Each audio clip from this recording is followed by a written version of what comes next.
Los Balcanes tienen una larga y colorida historia, situados entre Europa occidental y oriental, y en la puerta de entrada al cercano Oriente.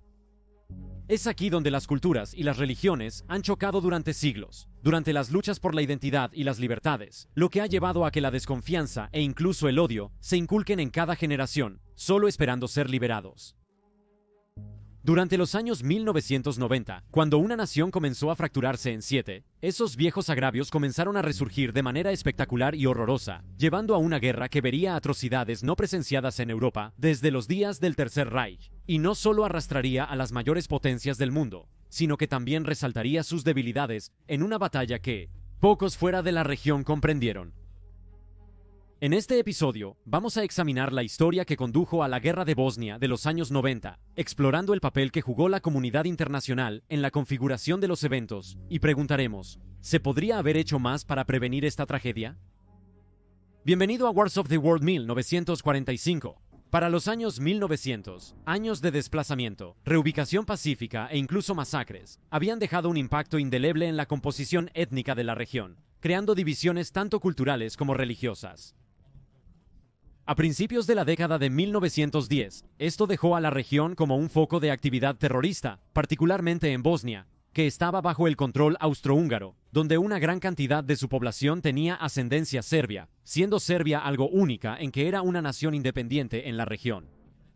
Fue un nacionalista serbio, Gavrilo Princip, quien encontraría su nombre siendo grabado en los libros de historia, cuando el 28 de junio de 1914 participó en un plan para asesinar al archiduque austrohúngaro Franz Ferdinand y a su esposa en la capital bosnia de Sarajevo.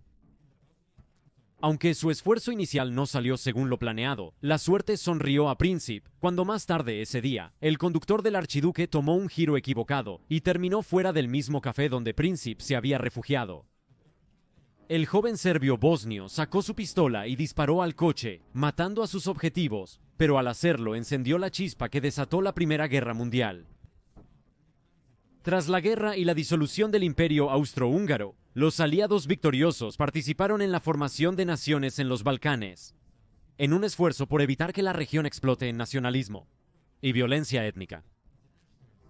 Se decidió que, dada la diversidad de la región, era mejor unirla bajo una sola bandera y organizada como una rama de Serbia, beneficiando enormemente a la familia real serbia gobernante, inicialmente bajo Pedro I, y luego el rey Alejandro I. Sin embargo, este arreglo no fue bien recibido por todas las facciones que temían la erosión de sus libertades y culturas, o que estaban adoptando ideas como el comunismo o la democracia. Alejandro enfrentó intentos de asesinato y turbulencia política en su gobierno, hasta que en 1929 prorrogó el parlamento e instaló a sí mismo como dictador. Luego, el 3 de octubre de 1929, nombró a su reino el Reino de Yugoslavia, con Yugoslavia, que se traduce como la tierra de los eslavos del sur. Sin embargo, la resistencia continuó durante los años 30, impulsada por la falta de inversión en regiones no serbias y musulmanas, dejando a gran parte del resto de Yugoslavia pobre y sufriendo de alta tasas de analfabetismo y mortalidad. Esto solo profundizó la división en Croacia y Bosnia especialmente, con sus altas poblaciones musulmanas, hasta tal punto que después de que el Tercer Reich invadiera el 6 de abril de 1941, había grupos dispuestos a trabajar con los alemanes y sus aliados con la promesa de independencia, o al menos alguna forma de independencia.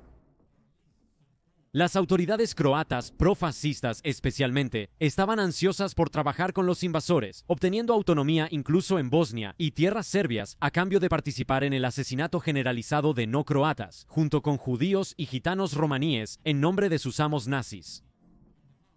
Como en casi todas las naciones ocupadas durante la Segunda Guerra Mundial, surgió un movimiento de resistencia contra los invasores y aquellos yugoslavos que eligieron colaborar. Varios grupos se formaron según sus ideales políticos, tales como promonárquicos, defensores de democracia o nacionalistas buscando independencia para sus regiones. Pero los más significativos fueron los comunistas, bajo el liderazgo de Josip Broz Tito. Los comunistas de Tito estaban entre las fuerzas de resistencia mejor organizadas y más exitosas, incluso llegando a establecer brevemente una fuerza aérea rudimentaria con la que llevar a cabo misiones de ataque ligero contra las fuerzas alemanas. Disfrutando del apoyo popular entre la gente y con el respaldo de la Unión Soviética, a raíz del final de la Segunda Guerra Mundial, Yugoslavia renació, pero ahora bajo la bandera del comunismo, con Tito como el líder supremo. A pesar de que Yugoslavia se encontraba en la esfera de influencia de Moscú en Europa Oriental, no era simplemente otro estado títere para el líder soviético Joseph Stalin. De hecho, hubo periodos durante los 1960 en los que Tito se encontró protegiéndose contra la Organización del Tratado del Atlántico Norte en el oeste y el sur, y contra sus aliados de Moscú, en el norte y el este. Internamente, Tito gobernó con puño de hierro en el periodo inmediato posterior a la guerra, pero él también reconoció que esto no podía continuar indefinidamente, por lo que dividió Yugoslavia en 6 repúblicas nominalmente iguales: Croacia, Montenegro, Serbia, Eslovenia, Bosnia y Herzegovina y Macedonia, con su gobierno, actuando en una capacidad federal, supervisando disputas, manteniendo la seguridad nacional y siendo la voz del pueblo yugoslavo en el extranjero. El gobierno era altamente burocrático, con diversas organizaciones enfocadas en diferentes aspectos de la vida e industria yugoslava, lo que reducía el poder individual, ayudando a asegurar aún más la posición de Tito. Joseph Tito murió el 4 de mayo de 1980.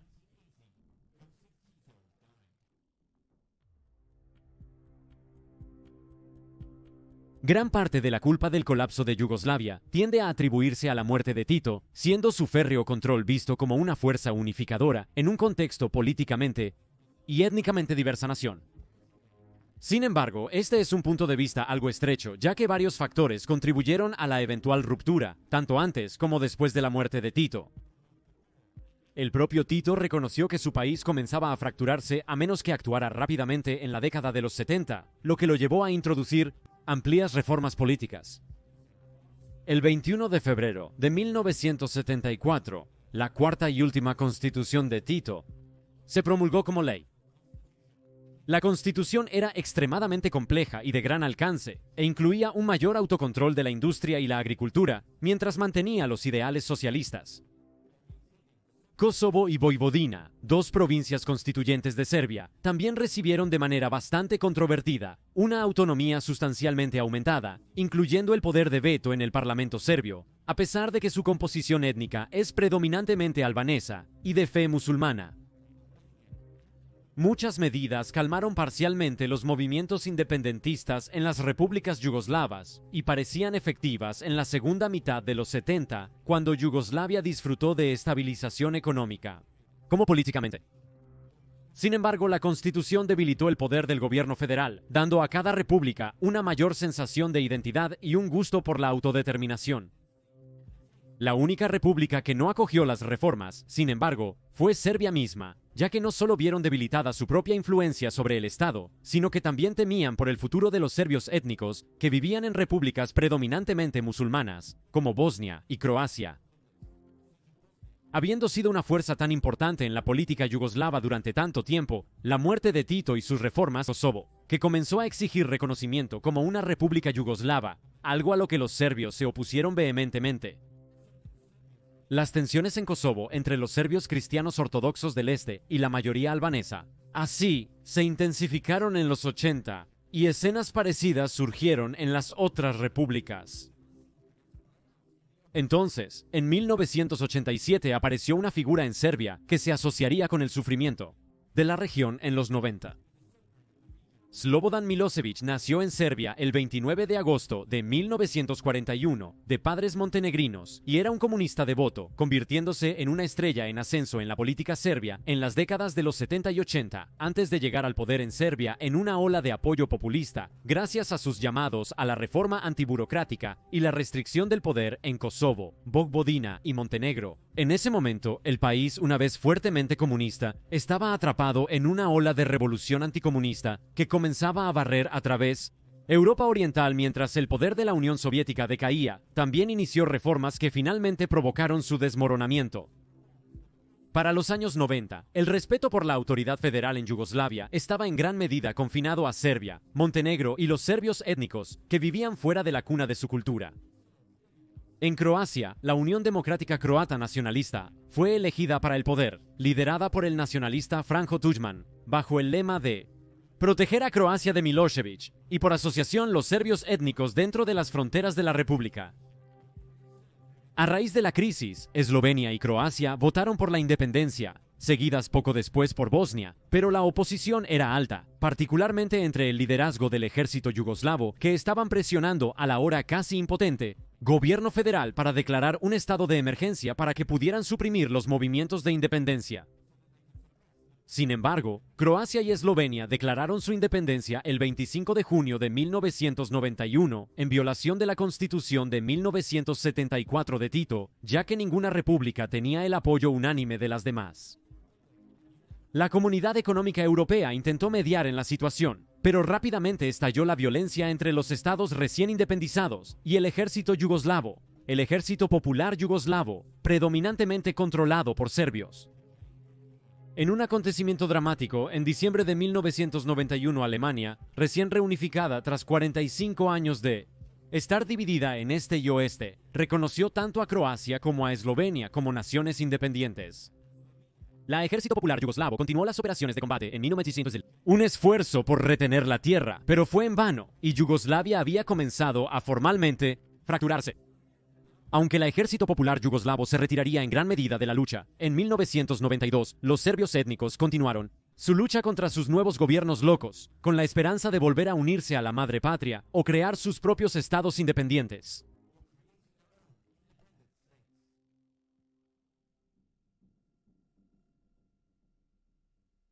Al mismo tiempo, crecían los llamados a la independencia en Bosnia y Herzegovina.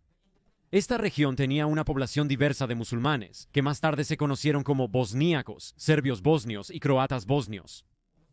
En las décadas de 1970 y 1980, el equilibrio entre los tres grupos en Yugoslavia se inclinó hacia la población musulmana debido a la emigración masiva de los otros dos grupos, temiendo lo que podría sucederles a medida que Yugoslavia, como federación, comenzaba a desmoronarse. Sin embargo, quedaron atrás poblaciones significativas de ambos, principalmente congregadas en enclaves para protección mutua, pero también compartiendo grandes áreas de tierra con los bosníacos mayoritarios. Durante la situación con Croacia, se celebraban elecciones gubernamentales en Bosnia con candidatos de cada grupo propuestos, cuyos resultados reflejaban la composición racial de la república. Como resultado, se estableció un gobierno de coalición tripartito, con el bosnio Alija Izetbegović, asumiendo efectivamente el papel de presidente. Pero las tensiones con los serbios de Bosnia, los combates en Croacia paralizaron en gran medida al gobierno como entidad funcional. Bajo la individualidad de Radovan Karadzic, los serbios de Bosnia establecieron sus propias regiones autónomas serbias en territorio en gran parte controlado por serbios, apoyados extraoficialmente por la Ejército Popular Yugoslavo. Luego siguieron regiones autónomas bosnio-croatas similares en diciembre de 1991.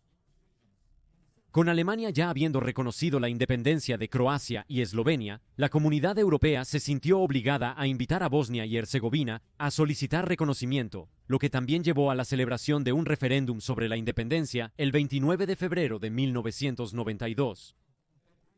Esto fue totalmente inaceptable para Karadzic, y él instruyó a los serbios de Bosnia a no participar para manchar el resultado. De casi 2/3 del electorado que sí emitieron un voto, casi todos votaron por la independencia, lo que llevó al presidente Izetbegović, oficialmente proclamado el 3 de marzo de 1992. El mes siguiente, el 7 de abril, tanto la Comunidad Europea como los Estados Unidos de América reconocieron formalmente a Bosnia y Herzegovina como una nación independiente, alimentando la creciente teoría de conspiración entre los serbios de que la desintegración de Yugoslavia había sido orquestada por agencias de inteligencia occidentales como la Agencia Central de Inteligencia o el MI6. Anticipándose a este movimiento del oeste, los grupos paramilitares serbo-bosnios comenzaron a armarse y a tomar posiciones defensivas en sus enclaves, al igual que un número de croatas bosnios. También cercaron la capital Sarajevo el 5 de abril, con el objetivo de sitiar a los habitantes. Diversas ciudades y pueblos también fueron cercados, sufriendo continuos bombardeos al azar y ataques de francotiradores. La comunidad europea intentó mediar en las crecientes crisis, pero los combates estallaron cuando las fuerzas serbo-bosnias comenzaron a consolidar su control sobre la tierra en el Sino-Nasintoizen Fonti. este y las regiones del norte, expulsando a miles de bosnios y croatas étnicos en las primeras etapas de una política que se conocería como limpieza étnica. Comenzó la Guerra de Bosnia.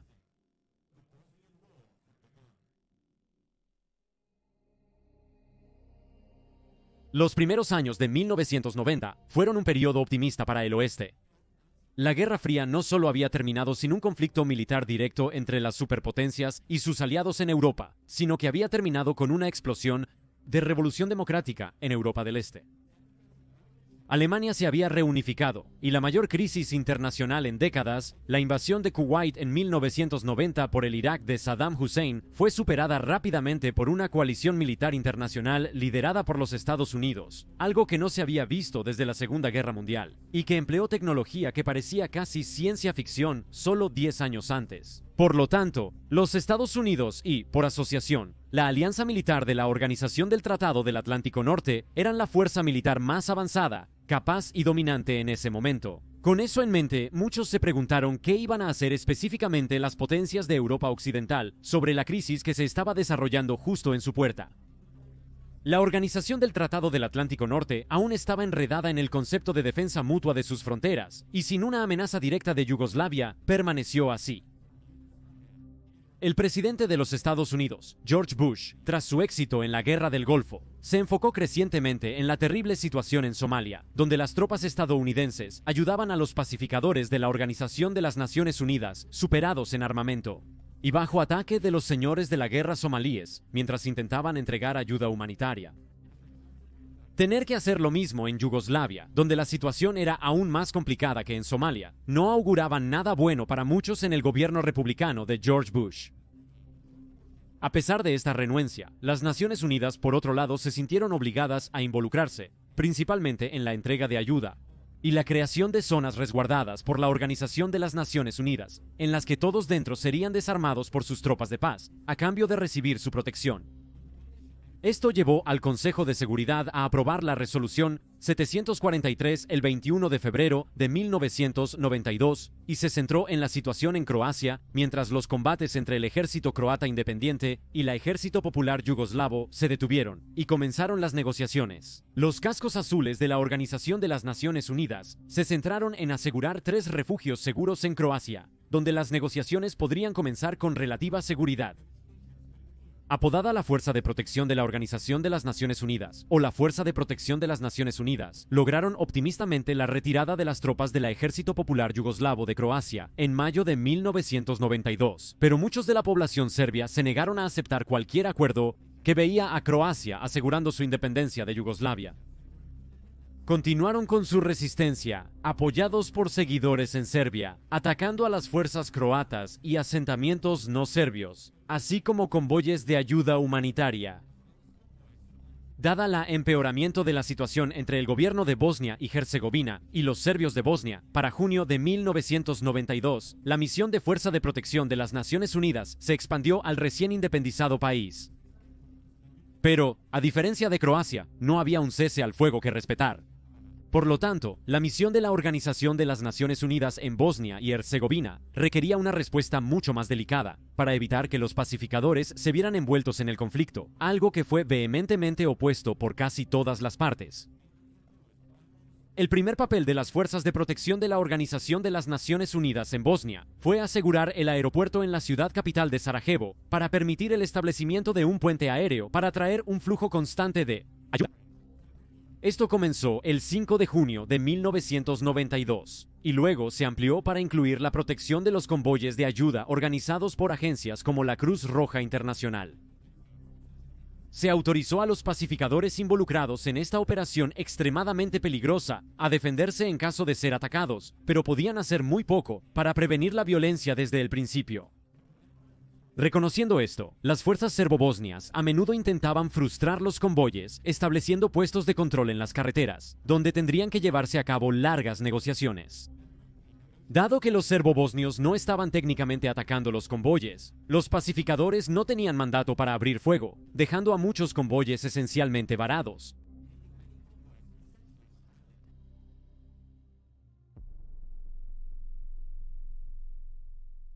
En respuesta al reconocimiento mundial de la independencia de Bosnia, la población serbo-bosnia celebró una asamblea en Banja Luka, donde declararon la ruptura total de todos los lazos gubernamentales con Bosnia y Herzegovina. La tierra serbia adoptaría más tarde el nombre de República Srpska, para distinguirse del país musulmán con el que ahora estaban en guerra.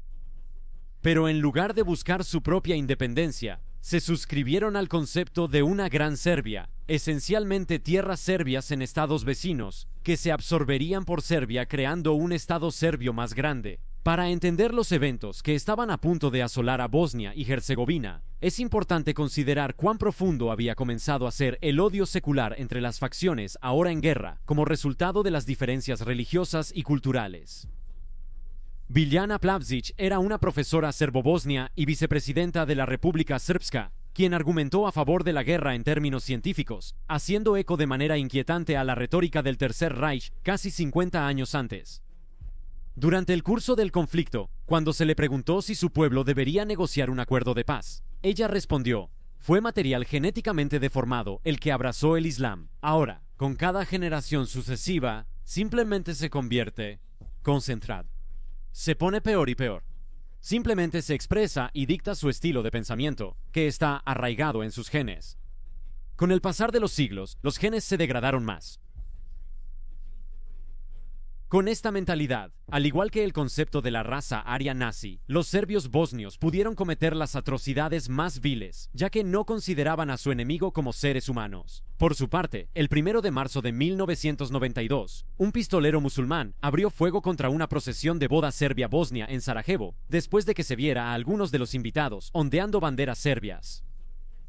La milicia armada de ambas poblaciones chocó al día siguiente, resultando en 12 muertos. Parecía que solo la sangre dirimiría el conflicto. Por lo tanto, cuando los serbios de Bosnia planearon su guerra, la población de la capital fue uno de los primeros objetivos, creyendo que si la población musulmana podía ser erradicada allí, entonces podrían hacerlo en cualquier lugar, y con este mensaje podrían forzar la expulsión de los musulmanes y los pacificadores de la Organización de las Naciones Unidas. Con este objetivo en mente, antes del 5 de abril, construyeron en secreto numerosos búnkeres alrededor de la ciudad con los que atacar a cualquiera que intentara entrar o salir y golpear en la población de la ciudad. Las fuerzas serbobosnias eran superiores a la milicia bosnia improvisada que defendía la ciudad, pero estaban en gran desventaja numérica, por lo que intentaron agotar y desgastar a su población a través de un prolongado asedio. Inicialmente, los serbobosnios lucharon junto al ejército popular yugoslavo bajo el mando de Militin Kukenjak y se enfocaron en los distritos musulmanes de la ciudad. Las fuerzas serbias saquearon e incendiaron casas, obligando a los no prisioneros a buscar un lugar seguro. Área sí existía. Sin embargo, cientos de hombres y mujeres fueron separados en centros de detención. Los hombres sufrieron golpizas y tiros. Las mujeres, habitualmente en conflictos amargos, padecieron violaciones recurrentes. Escenas similares tuvieron lugar en todo el campo, y para mayo, casi la mitad de Bosnia estaba bajo control serbio.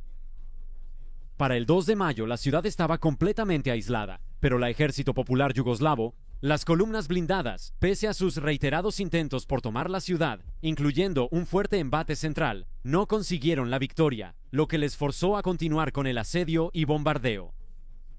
Con el mundo tomando un interés creciente en los eventos concernientes a Bosnia, el 18 de mayo de 1993, Kukenjak ordenó a sus hombres cesar el fuego y comenzar una retirada, siguiendo las negociaciones con el gobierno bosnio.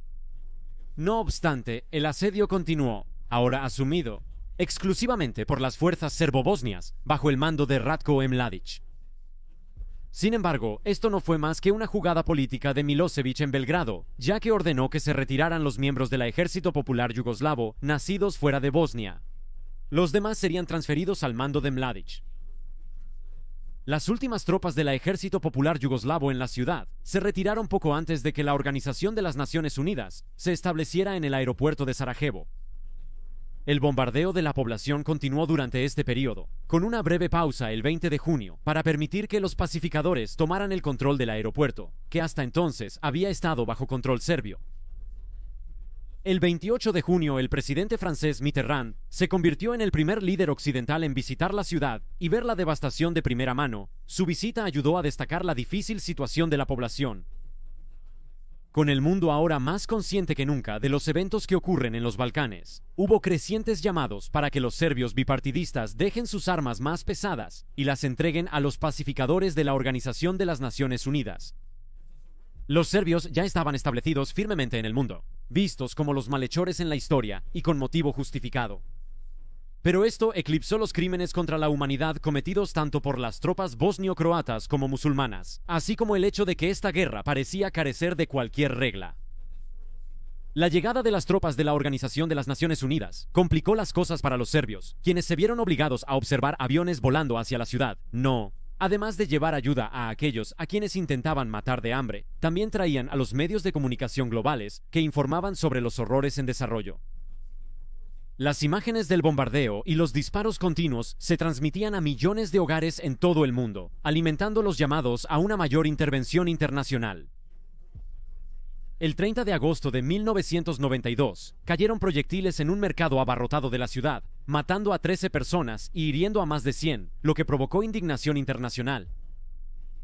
Después, el 3 de septiembre, un G-222 de la Fuerza Aérea Italiana con 4 personal de servicio se acercaba a Sarajevo cuando fue disparado por 2 misiles superficie-aire lanzados desde el hombro.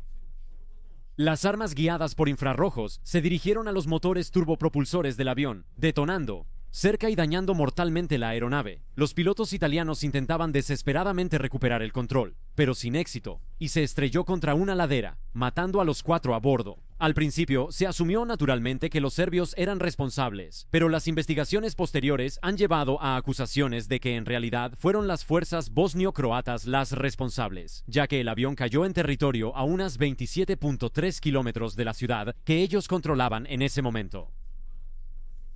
Esto detuvo las operaciones de transporte aéreo por cerca de un mes, hasta que los transportes de Gran Bretaña, Canadá, Francia, Alemania y Australia, con avanzadas medidas de autodefensa, reanudaron el puente aéreo. Como precaución adicional, realizaron una maniobra de aterrizaje en combate desafiante a la muerte, que se conoció como el descenso de Sarajevo, en la que se acercarían al aeródromo a altitudes fuera del alcance de los superficie-aire misil lanzados desde el hombro y las armas antiaéreas, y luego se lanzarían en picado hacia la pista antes de nivelarse en el último segundo y tocar tierra. Esta maniobra redujo notablemente el riesgo de fuego desde el suelo, aunque conllevaba su propio peligro si los pilotos la evaluaban incorrectamente. Agravando aún más la situación estaba la creciente división entre los croatas bosnios y los bosniacos. Los primeros querían crear una federación de Bosnia, Croacia y Herzegovina, a lo que los últimos se oponían. Las tensiones aumentaron en la segunda mitad de 1992, hasta que a partir de octubre, esencialmente, estalló una segunda guerra por el futuro del estado de Bosnia-Herzegovina.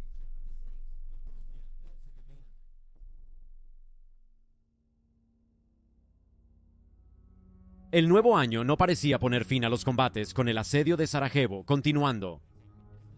Varias otras ciudades y pueblos también se encontraron bajo asedio, donde las fuerzas serbias no pudieron entrar y triunfar, pero en áreas poco pobladas, rurales donde se revelaron los horrores.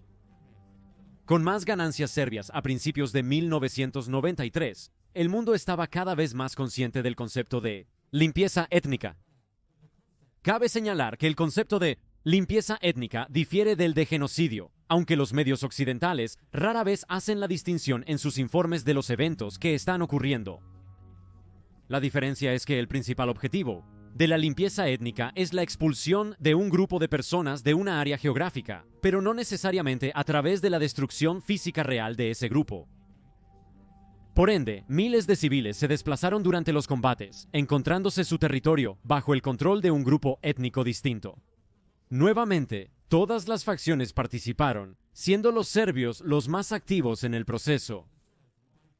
Para algunos, sin embargo, tal era el odio en este momento, que la erradicación de aquellos que no eran de la misma religión o antecedentes era la única respuesta. La comunidad internacional se enteró de las muertes de civiles casi tan pronto como estallaron los combates en Bosnia, pero los informes a menudo eran confusos con respecto a los detalles. Durante los combates cerca de Sijekovac en 1992, por ejemplo, las autoridades serbobosnias informaron que hasta 59 civiles serbios fueron asesinados por las fuerzas bosnias y croatas.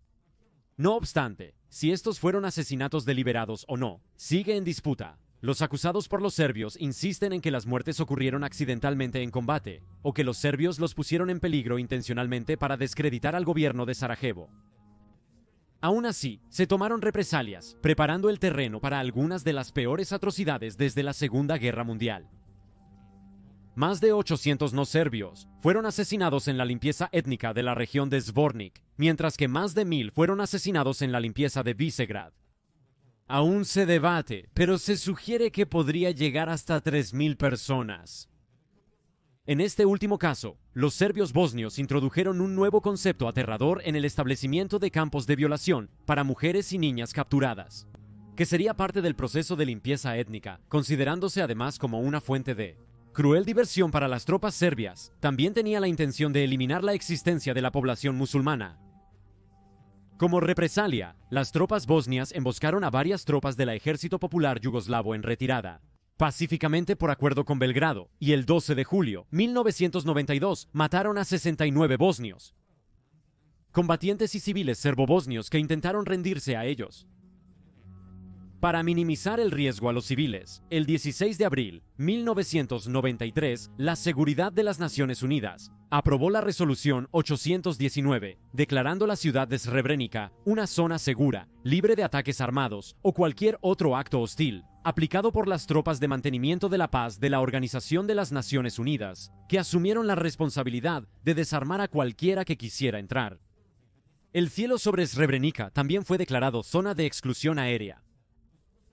El mes siguiente, esta política se extendió para incluir Bihać, Gorazde, Zepa, Tuzla y quizás más notablemente Sarajevo, que aún estaba bajo asedio. La Organización de las Naciones Unidas creó un túnel entre el aeropuerto y la ciudad para transportar ayuda sin obstáculos. Pero incluso con la afluencia de aviones de transporte militar volando, alimentos y medicinas en lo que se convertiría en el mayor transporte aéreo de la historia, la desnutrición y la enfermedad se propagaron desenfrenadamente entre la población asediada, que aún tenía que lidiar con bombardeos y disparos intermitentes de los serbios bosnios. Con la Organización del Tratado del Atlántico Norte, suministrando gran parte de la capacidad de transporte aéreo y su sistema de advertencia y control aerotransportado. Aviones. Monitoreando la actividad aérea en los Balcanes, la alianza militar se encontró cada vez más involucrada en la situación. En marzo de 1993, la crisis adquirió una nueva dimensión. Varios pueblos bosnios y croatas se encontraron bajo ataque aéreo por aviones ligeros, e incluso jets rápidos. Inicialmente se asumió que estos eran jets de la Fuerza Aérea Yugoslava bajo el mando de Milosevic, desde la capital serbia Belgrado, pero más tarde se estableció que las fuerzas serbo-bosnias o voluntarios serbios los estaban operando. Para atacar estos pueblos, los aviones violaban rutinariamente la zona de exclusión aérea alrededor de Srebrenica y reconocían que si no se les desafiaba, solo alentaría a los pilotos serbo-bosnios, quienes incluso podrían atacar objetivos dentro de las zonas seguras en el futuro. La Organización de las Naciones Unidas pidió a la Organización del Tratado del Atlántico Norte iniciar patrullas aéreas de combate para hacer respetar las zonas. Esto resultó en la operación Deny Flight, que se instigó el 2 de marzo de 1993. Los serbios de Bosnia solo controlaban unos 32 aviones ligeros en Bosnia, por lo que nunca fueron vistos como una amenaza seria para la Organización del Tratado del Atlántico Norte. La principal preocupación para los pilotos de la Organización del Tratado del Atlántico Norte involucrados provenía de los misiles superficie-aire y los restos de la Fuerza Aérea Yugoslava que operaban desde Serbia, quienes estaban equipados con el avanzado MiG-29A Fulcrum, cazadores proporcionados por la Unión Soviética en los años 80. También estaba el problema de los serbios operando en Croacia, desde el aeródromo de Udbina, y si los aviones de la Organización del Tratado del Atlántico Norte podían perseguirlos de regreso a través de la frontera hacia Croacia. The Night Flight tuvo un comienzo difícil cuando, en el segundo día, un caza francés Mirage 2000 se estrelló en el Adriático en una misión en apoyo de la zona de exclusión aérea. No obstante, la intervención de la Organización del Tratado del Atlántico Norte continuó sin fecha de término definida. El nuevo gobierno demócrata en Washington, bajo el recién electo presidente Bill Clinton, junto con la Organización de las Naciones Unidas, esperaba que esta fuerte respuesta, combinada con la amenaza de ataques aéreos de represalia, si los bombardeos continuaban o los aviones de la Organización del Tratado del Atlántico Norte eran atacados, pudiera influir positivamente en los esfuerzos hacia la paz. Clinton había incluido la tragedia en desarrollo en Bosnia en su campaña electoral para atacar la política de Bush en los Balcanes. Y dejó claro que autorizaría ataques aéreos si sentía que era necesario. Por ende, logró con éxito lobby en la Organización de las Naciones Unidas para la expansión de la misión de la Organización del Tratado del Atlántico Norte. Incluye apoyo aéreo a pacificadores de la Organización de las Naciones Unidas bajo ataque, conduciendo a la Resolución 836 del Consejo de Seguridad en junio de 1993.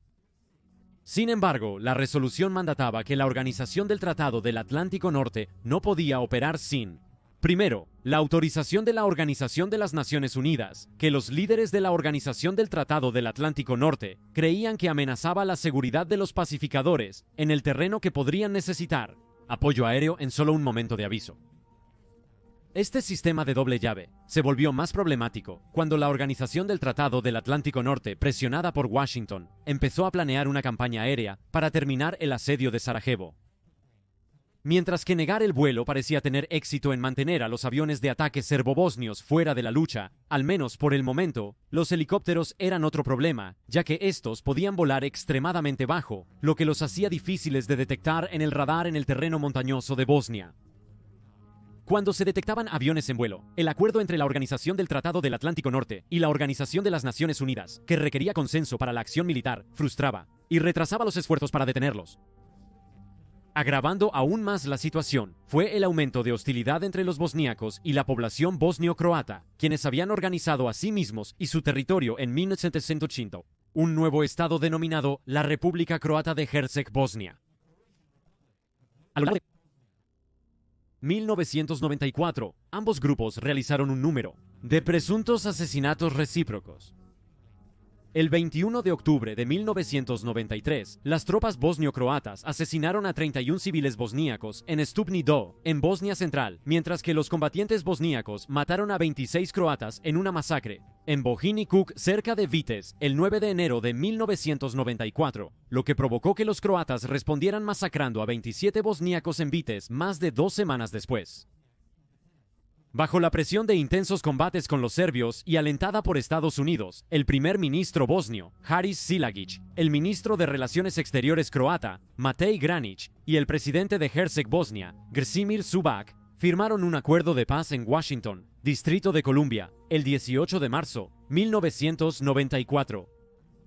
Esto puso fin al conflicto que desde entonces se conoce como la guerra dentro de una guerra, y bajo el acuerdo, el territorio combinado que poseían las fuerzas croatas y bosnias se dividió en 10 cantones autónomos, estableciendo la Federación de Bosnia y Herzegovina, que tenía como objetivo evitar que una parte ganara dominio sobre la otra.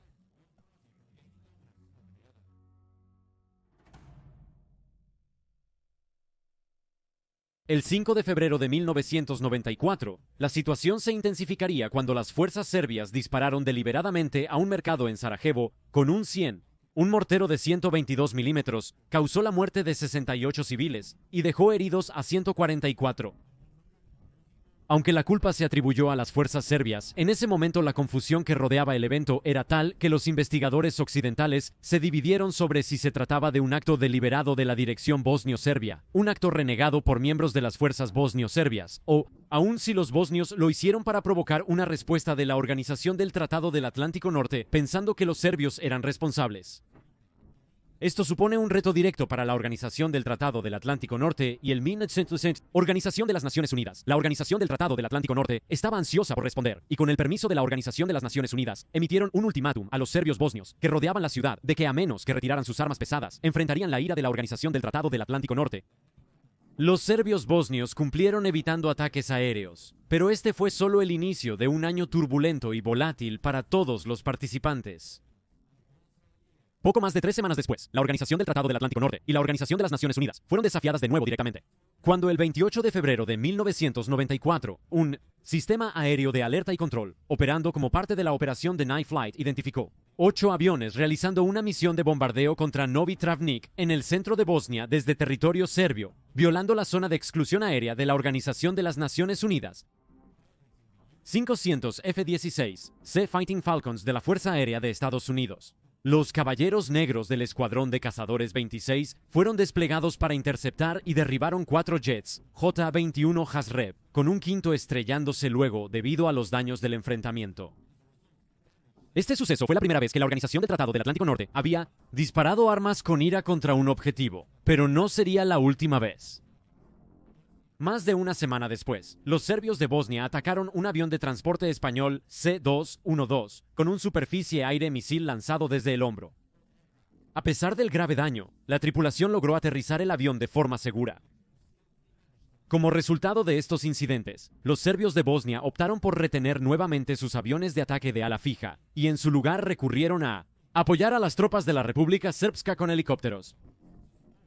De manera controvertida, comenzaron a pintar algunos de estos helicópteros con los colores de la Organización de las Naciones Unidas para evitar ser disparados por los bosnios o las fuerzas croatas, mientras volaban a un nivel ultra bajo para esconderse de los aviones Sistema Aéreo de Alerta y Control en órbita. No obstante, el 10 de abril de 1994, el General Sir Michael Rose, comandante británico de las tropas de la United Nations Protection Force -4 en Gorazda, pidió formalmente apoyo aéreo cercano a los aviones de la Organización del Tratado del Atlántico Norte. Así, la Organización del Tratado del Atlántico Norte dio otro paso inicial cuando los F-16 de la Fuerza Aérea de Estados Unidos, en respuesta a esta solicitud, bombardearon un puesto de mando serbio. Las operaciones bosnio-serbias se detuvieron por varias horas mientras los serbios analizaban la escala de estos ataques aéreos antes de reanudar su bombardeo de Gorazda. Al mismo tiempo, los líderes serbo-bosnios públicamente se acusó a la Organización del Tratado del Atlántico Norte y la Organización de las Naciones Unidas de renunciar a su postura de fuerza humanitaria neutral, y ahora estaban trabajando activamente en su contra. El general serbio Ratko Mladic contactó directamente al general Rose y le advirtió que si se realizaban más ataques aéreos, sus fuerzas comenzarían a disparar a los aviones de la Organización del Tratado del Atlántico Norte en la región. También advirtió escalofriantemente que no podía garantizar la seguridad de las tropas de Rose si se negaba, y para cumplir con su palabra, hizo que sus hombres rodearan a 150 cascos azules de la Organización de las Naciones Unidas en la ciudad, tomándolos efectivamente como rehenes. La Organización del Tratado del Atlántico Norte detuvo temporalmente sus operaciones para apaciguar la situación, pero dentro de 1900 días se vieron obligados a entrar en acción nuevamente. Tal era la brutalidad de los combates en esta llamada zona segura de la Organización de las Naciones Unidas. Por lo tanto, Mladic ordenó a sus hombres que comenzaran a disparar a los aviones de la Organización del Tratado del Atlántico Norte, dañando un avión de ataque de la Marina francesa el 15 de abril, antes de derribar con éxito un Sea Harrier de la Marina Real Británica al día siguiente. Su piloto se eyectó antes de ser rescatado. Con la situación empeorando, el 20 de abril, la Organización del Tratado del Atlántico Norte extendió las operaciones aéreas más allá del apoyo a las tropas de Fuerza de Protección de las Naciones Unidas, lo que permitió el colapso de la línea de defensa principal, Bosnia en Gorazda. Quizás igual de crucial para los serbios de Bosnia, su ataque a Gorazde había enfurecido al gobierno ruso bajo Boris Yeltsin, quien anteriormente había sido bastante favorable a su causa. La decisión de la Organización del Tratado del Atlántico Norte vino con un ultimátum, que los serbios de Bosnia retiraran su fuerza principal a 3 kilómetros del centro de Gorazde, mientras que sus armas pesadas debían ser retiradas a 20 kilómetros de distancia. Aunque la Organización del Tratado del Atlántico Norte proponía un ultimátum, la Organización de las Naciones Unidas negociaba un cese al fuego con los serbios de Bosnia, vetando la petición de la Organización del Tratado del Atlántico Norte de iniciar ataques aéreos. Independientemente de quién merecía el crédito, las tropas serbias de Bosnia comenzaron a retirarse el 24 de abril, pero estaba claro que la Organización de las Naciones Unidas y la Organización del Tratado del Atlántico Norte aún estaban en desacuerdo acerca de la conducta en Bosnia. Las tropas de la Organización de las Naciones Unidas siguieron siendo atacadas, incluyendo un bombardeo a las fuerzas danesas en el aeropuerto de Tulsa el 29 de abril, lo cual provocó una respuesta de los tanques de la Organización de las Naciones Unidas que mató a 9 serbios. En los meses posteriores, los aviones de la Organización del Tratado del Atlántico Norte siguieron efectuando ataques precisos en apoyo a las tropas de Fuerza de Protección de las Naciones Unidas, orquestados por la Organización de las Naciones Unidas. En octubre, las fuerzas bosnias y bosnio-croatas emprendieron una defensa para romper el asedio a la ciudad de Bihać. Cerca del territorio serbio en Croacia, los serbios reanudaron el uso de aviones de ala fija, volando desde Udbina para realizar ataques de alta velocidad a las tropas bosnias y luego huyendo a través de la frontera, sabiendo que la Organización del Tratado del Atlántico Norte no tenía mandato para volar en lo que era espacio aéreo croata. El 19 de noviembre de 1994, una resolución de la Organización de las Naciones Unidas permitió a los aviones de la Organización del Tratado del Atlántico Norte expandir las operaciones aéreas fuera de los Balcanes para apoyar a las tropas de la Organización de las Naciones Unidas en Bosnia. 2 días más tarde, la Organización del Tratado del Atlántico Norte bombardeó la base de Udbina, centrando su objetivo en las pistas y no en los aviones o infraestructura, con el objetivo de desalentar el uso futuro de sus aeronaves. Sin embargo, causó que las fuerzas serbias volvieran a dirigir sus misiles superficie-aire a los aviones de la Organización del Tratado del Atlántico Norte y secuestraron a cerca de 500 cascos azules de la Organización de las Naciones Unidas, forzando a la Organización del Tratado del Atlántico Norte a detenerse de nuevo. Sus ataques como un intento de paz del expresidente de Estados Unidos, Jimmy Carter, para garantizar su liberación durante una tregua de 4 meses.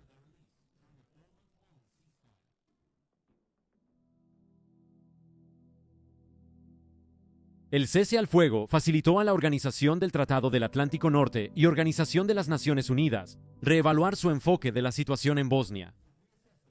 Aunque la alianza militar era tácticamente superior, sufrieron frustraciones repetidas por el uso de tropas de la Organización de las Naciones Unidas como escudos y misiles serbios apuntando a las aeronaves de la Organización del Tratado del Atlántico Norte. Voluntariamente, la Organización del Tratado del Atlántico Norte planificó una limitada campaña aérea, concebida para anular la defensa aérea serbia, permitiendo a las aeronaves de la Organización del Tratado del Atlántico Norte volar sin resistencia. Los planes aún se finalizaban cuando los combates entre tropas bosnias y serbias se reanudaron alrededor de Sarajevo en mayo de 1995, tras la adquisición de armas pesadas por las fuerzas serbias, almacenadas por los cascos azules de la Organización de las Naciones Unidas. El teniente general estadounidense Rupert Smith, del ejército británico, pidió ataques aéreos para destruirlas, ejecutados por cazabombarderos estadounidenses y españoles. Recurriendo a sus tácticas probadas y comprobadas, 377 cascos azules de la Organización de las Naciones Unidas fueron nuevamente tomados como rehenes, obligando a la Organización del Tratado del Atlántico Norte a suspender sus ataques mientras se llevaban a cabo las negociaciones para su liberación. Después del incidente, los cascos azules de la Organización de las Naciones Unidas se volvieron más defensivos, mientras que el General Rose, un exmiembro de la CAS, creó una fuerza de reacción rápida de la Organización de las Naciones Unidas, con reglas de enfrentamiento mucho más permisivas para responder a futuros intentos de toma de rehenes y así proteger a los cascos azules. Las aeronaves de la Organización del Tratado del Atlántico Norte siguieron patrullando en el marco de la Operación de Negación de Vuelo.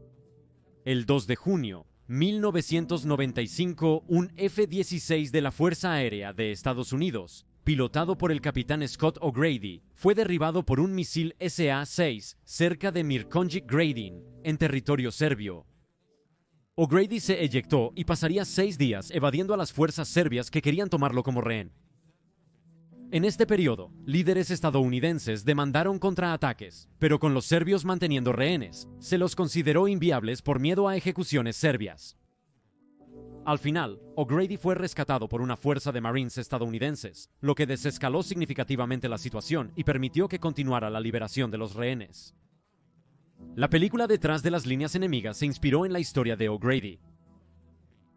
A pesar de haber enfrentado varias veces la ira de la Organización del Tratado del Atlántico Norte, la dirigencia serbo-bosnia se atrevió a atacar otra zona segura de la Organización de las Naciones Unidas, específicamente Srebrenica. Srebrenica estaba resguardada por cascos azules de la Organización de las Naciones Unidas, principalmente holandeses, y ligeramente armados, dependiendo de la protección, si alguna vez son atacados por aviones de la Organización del Tratado del Atlántico Norte. En el verano de 1995, Srebrenica había desaparecido en gran parte de las noticias, a pesar de los reportes de civiles muriendo de hambre en la ciudad. Como lo expresó un informe holandés, publicado 15 años después, cita: Srebrenica estaba situada en el este de Bosnia y Herzegovina, que geográficamente y mentalmente estaba muy alejada de Sarajevo y Zagreb.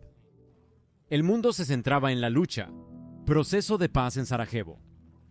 Srebrenica como lugar seguro. Solo ocasionalmente logró atraer la atención de la prensa mundial o del Consejo de Seguridad de la Organización de las Naciones Unidas. Por eso las tropas holandesas allí permanecieron de importancia secundaria en términos operativos y logísticos durante tanto tiempo. ¿Y por qué la importancia del enclave en la batalla por la dominación entre los serbios bosnios y los musulmanes bosnios no fue reconocida durante tanto tiempo? Las tropas holandesas estacionadas en la ciudad no pudieron dejar de notar la situación deteriorada, ya que se impidió que los convoyes de ayuda llegaran al enclave. Con hambre y miedo constante a los bombardeos y disparos de francotiradores serbios bosnios cercanos. En lugar de ser un refugio seguro, la población que aún tenía fuerzas recurrió a la violencia o la prostitución para poder alimentarse a sí mismos y a sus familias con lo poco que quedaba de comida, y tan desesperados ante la escasez de insumos médicos. Con las tropas de la Organización de las Naciones Unidas o la Organización del Tratado del Atlántico Norte prohibidas de intervenir directamente, las fuerzas del gobierno bosnio atacaron las líneas serbias en junio con la esperanza de redirigir los esfuerzos lejos de la ciudad. El intento fracasó y el 6 de julio de 1995, los serbios bosnios atacaron la zona segura de la Organización de las Naciones Unidas.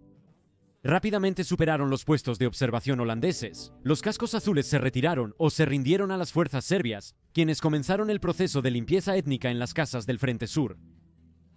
A pesar de estar en desventaja numérica frente a las tropas holandesas y bosnias que defendían el enclave, los serbios bosnios tuvieron un considerable éxito y una falta de interés general por parte de la comunidad internacional, que estaba más enfocada en el esfuerzo político para traer una paz duradera, que en lo que entonces se veía como otro incendio menor en la guerra en curso. No sería hasta el 11 de julio. Los aviones de la Organización del Tratado del Atlántico Norte intervinieron para frenar a los serbios, pero estos amenazaron con matar a los pacificadores holandeses y franceses secuestrados, forzando la detención de los ataques nuevamente. El bombardeo cesó casi tan pronto como inició. Esa noche, los serbios capturaron la ciudad y a su población civil. De bosnios desarmados por la Organización de las Naciones Unidas, hasta 25.000 refugiados bosnios buscaron refugio en el puesto de comando holandés en Potokari, pero la instalación era demasiado pequeña para albergarlos, obligándolos a simplemente congregarse alrededor de ella. Los soldados holandeses observaban impotentes, mientras las tropas serbobosnias mataban niños y hombres al azar. Violaban a mujeres y niñas en grupo, antes de empezar a separar a hombres de mujeres la mañana del 12 de julio.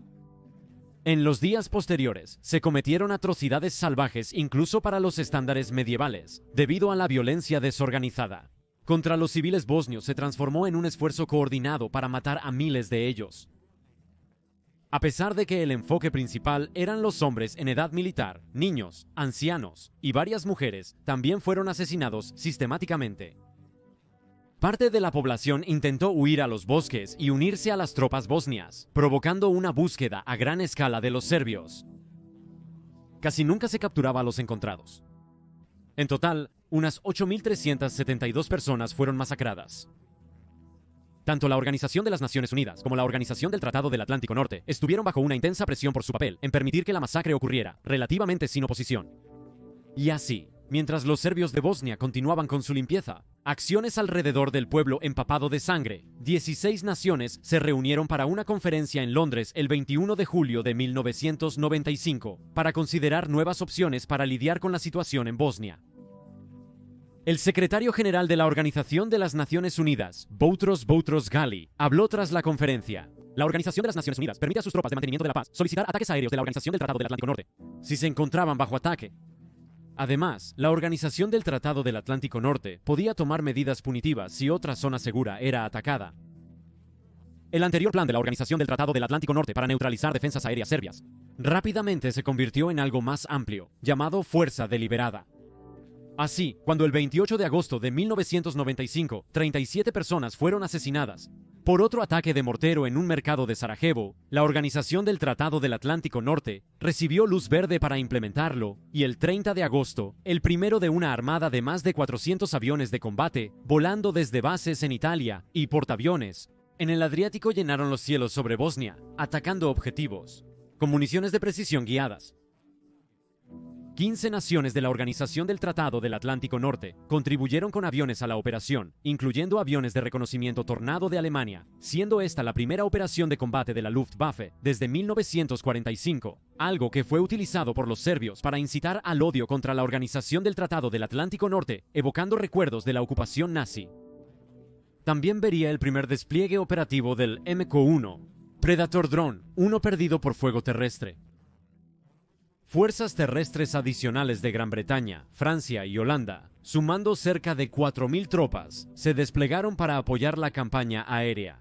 Artillería para bombardear posiciones serbo-bosnias. Cuando comenzó la Fuerza Deliberada, la Organización del Tratado del Atlántico Norte emitió un ultimátum para que las armas pesadas serbo-bosnias se retiraran de Sarajevo, pero esta vez fue ignorado, y las fuerzas de la Organización del Tratado del Atlántico Norte comenzaron a involucrarse directamente en levantar el asedio.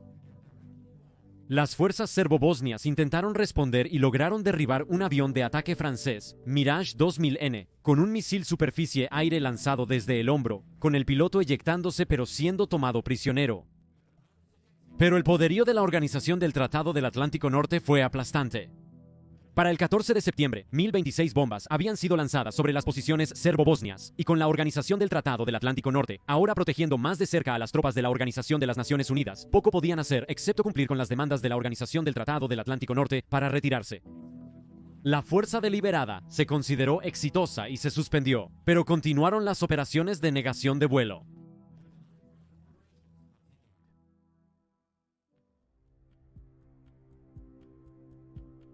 A principios de septiembre, mientras el mundo observaba el poderío aéreo avanzado de la Organización del Tratado del Atlántico Norte, atacando objetivos serbobosnios. En el terreno, los serbios de Bosnia enfrentaban una ofensiva renovada de las fuerzas bosnias y croatas. Después del fin de la Fuerza Deliberada, era evidente el notable cambio en Bosnia. Y así, con el presidente serbio Slobodan Milošević hablando en su nombre, los serbios de Bosnia acordaron conversaciones de paz que se llevarían a cabo en Dayton, Ohio. Esto se diseñó deliberadamente para involucrar a todas las partes en las conversaciones, fuera de sus zonas de confort. Comenzando el 1 de noviembre, Milošević se reunió con el presidente bosnio Alija Izetbegović y el presidente croata Franjo Tuđman, así como con representantes de los Estados Unidos, el Reino Unido, Francia, Alemania, Italia, Rusia y la Unión Europea en la base aérea Wright-Patterson. Las negociaciones, lideradas por el negociador jefe de los Estados Unidos, Richard Holbrooke, durarían 3 semanas y fueron todo menos fluidas. La delegación bosnia resultó especialmente difícil de mantener a bordo, dado cuánto habían sufrido su gente. Las conversaciones derivaron en un plan, el Acuerdo Marco General, para la paz en Bosnia y Herzegovina, que preservó a Bosnia como un solo estado compuesto por 2 partes, la Federación Bosnio-Croata y la República Serbia de Bosnia, con Sarajevo permaneciendo como la ciudad capital indivisa. Además, el acuerdo requería que todos los miembros respetaran plenamente la igualdad soberana entre ellos y resolver futuros conflictos por medios pacíficos, esto siendo especialmente importante dado el inmenso retorno de refugiados como resultado de la guerra y la limpieza étnica. También se exigió que todas las partes cooperaran en la investigación de violaciones a los derechos humanos y crímenes de guerra, algo que resultaría muy controvertido en los meses posteriores a la firma formal del acuerdo. En París, el 14 de diciembre finalizan los combates. Se estima que la guerra de Bosnia costó 100.000 vidas y vería a casi 2.5 millones de personas desplazadas de sus hogares. Fue una guerra de brutalidad medieval y tecnología de la era espacial. Destacó simultáneamente tanto los éxitos como los fracasos de las Naciones Unidas, como entidad en el nuevo orden post-Guerra Fría, quedando relegada, abierta tanto al conocimiento como a la crítica sobre cómo se condujo. Con la amenaza de la Tercera Guerra Mundial solo en los libros de historia, varias fuerzas occidentales cambiaron sus estrategias en cuanto a la defensa tras la intervención en Bosnia, creyendo que el mantenimiento de la paz sería el enfoque principal a partir de entonces, particularmente porque los acuerdos de paz de Dayton requerían una fuerza de implementación de 60.000 hombres para garantizar la paz. No obstante, la paz fue efímera para las naciones que antes conformaban Yugoslavia. En 1999, la Organización del Tratado del Atlántico Norte volvería a actuar en la región, esta vez directamente contra Serbia, mientras Kosovo luchaba por su independencia. En esta ocasión, la Organización del Tratado del Atlántico Norte tomó la drástica medida de llevar a cabo el bombardeo sin la aprobación de la Organización de las Naciones Unidas por razones humanitarias, ya que se hizo evidente que Rusia y China vetarían cualquier resolución que autorizara los ataques. A pesar del éxito de la Organización del Tratado del Atlántico Norte, careció del apoyo de la Organización de las Naciones Unidas. Puso en duda la legitimidad de la campaña Y quizás más importante, resaltó la casi impotencia del Consejo de Seguridad de la Organización de las Naciones Unidas cuando se enfrenta a los Estados Unidos, algo que se convertiría en un problema aún mayor al enfrentar la guerra contra el terrorismo.